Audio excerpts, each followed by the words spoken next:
In part 6 of section 4, we're going to be looking at horizontal stretching and shrinking. So if you looked at the vertical stretch and shrink, then you'll be very familiar with this concept already.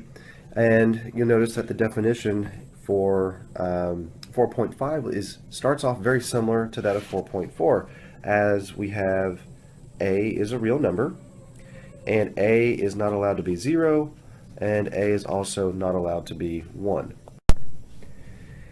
And we'll be looking at a as the multiplier again, but a is not going to be multiplying the entire function.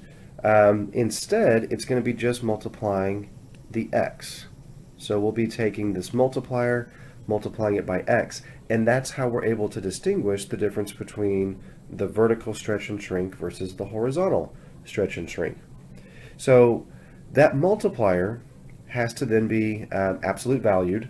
And once you do that, you will get one of two conditions again, just like we do for definition 4.4.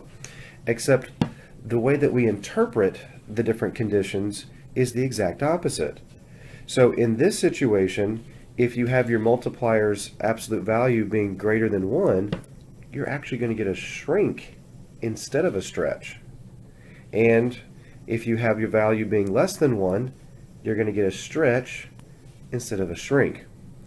Now, the other thing that's different about this is that you won't be multiplying by just the multiplier. You'll be multiplying by a factor of 1 over your multiplier. So that's the reciprocal of that multiplier. So that's what the note here says. It says that we will be multiplying each x value in f by 1 over the absolute value of your multiplier.